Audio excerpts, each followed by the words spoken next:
Assalamualaikum warahmatullahi wabarakatuh. Alhamdulillahilladzi an'ama alaina bi ni'matil imani wal islam.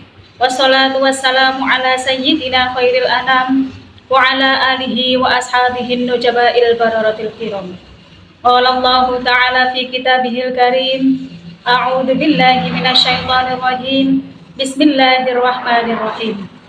Ya ayyuhalladzina amanu kutiba alaikumusiyam kama kutiba alal ladzina min qablikum la'allakum tattaqun. Al-ayah amma ba'da.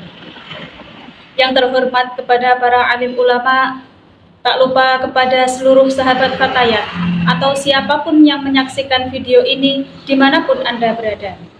Pertama dan yang paling utama, marilah kita ungkapkan rasa syukur kita kehadirat Allah Azza wa Jalla, karena dengan limpahan rahmatnya, limpahan hidayahnya, kita semua dapat belajar di sini dalam keadaan sihat wal afiyah biqaulina alhamdulillahirabbil alamin.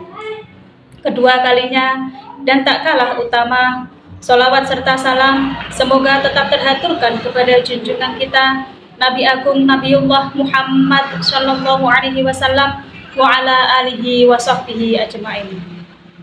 Sahabat fatayat dimanapun Anda berada, perkenalkan, di sini saya Ulfa Fitria akan memberikan sedikit pidato dengan mengusung tema iman. Apa itu iman? Iman secara bahasa adalah yakin, percaya, dan adanya bukti pembenaran. Sedangkan iman secara istilah adalah meyakini dengan hati, diucapkan dengan tulisan, dan dibuktikan dengan perbuatan. Sahabat fatayat, dimanapun Anda berada, saya berikan contoh iman secara logika. Imannya anak kepada orang tua. Kalau ada anak kecil diberi makan oleh orang tuanya, otomatis dia akan langsung memakan makanan itu.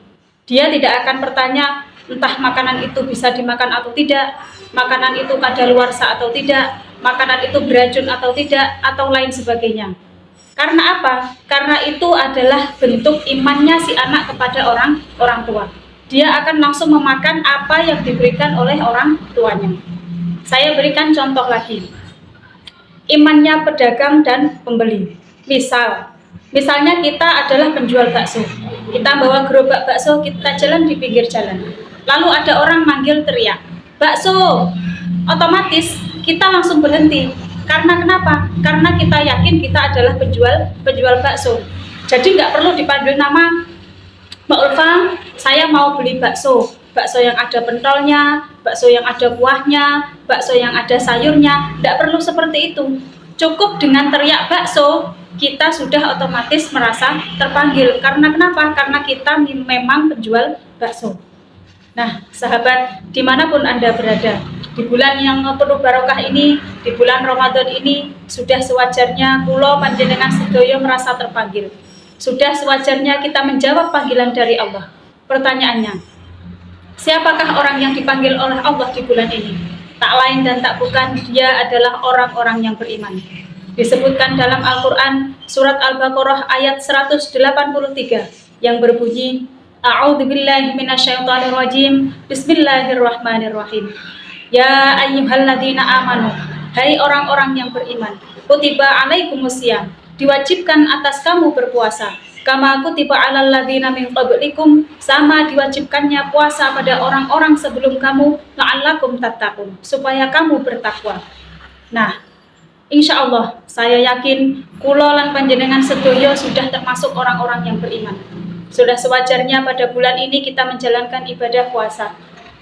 Sahabat, kula di sini mengajak kula lan panjenengan sedaya, kita sebagai orang beriman bukan lagi masalah ayo puasa dan tidak puasa. Saat ini tugas kita adalah memperbaiki dua hal. Nomor satu adalah memperbaiki ibadah wajib kita. Nomor dua adalah memperbanyak ibadah sunnah kita. Karena di bulan ini adalah bulan spesial. Kenapa saya katakan spesial? Karena hanya di bulan ini 3 ibadah wajib berkumpul sekaligus. Saat di bulan-bulan biasa, ibadah wajib yang kita jalankan hanyalah sholat. Namun di bulan ini 3 ibadah wajib berkumpul sekaligus. Yang nomor 1 yaitu sholat. Selain sholat, kita diwajibkan juga untuk menjalankan puasa. Selain sholat dan puasa, kita juga diwajibkan untuk berzakat. Karena itu, pahala yang ditawarkan oleh Allah di bulan ini tidak main-main. Yang kedua yaitu kita memperbanyak ibadah sunnah kita. Karena saya katakan di awal tadi, bulan ini adalah bulan spesial. Karena di bulan ini kitab kita, kitab suci Al-Quran diturunkan di dunia. Karena itu saya katakan pahalanya pun insya Allah nggak main-main. Kalau di bulan biasa kita diwajibkan hanya untuk sholat, kalau di bulan ini pahalanya Masya Allah. Sama seperti kalau kita jadi pegawai, kalau kita mendapat gaji pokok itu senangnya minta ampun. Tapi kalau senang malih kalau kita juga mendapatkan gaji bunga atau gaji dari ceperan-ceperan seperti itu.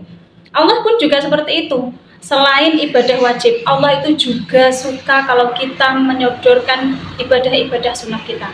Karena itu, monggo sahabat, dimanapun Anda berada atau siapapun yang menyaksikan video ini, kita dandani ibadah wajib kita dan kita perbanyak ibadah sunnah kita. Cukup sekian yang dapat kami haturkan, semoga membawa manfaat, barokah, fitini wa dunya hatal akhirah. Terima kasih atas segala perhatian, mohon maaf atas segala kekhilafan. Kami akhiri, ja'anallahu wa iyyakum minal faizin. Wassalamualaikum warahmatullahi wabarakatuh.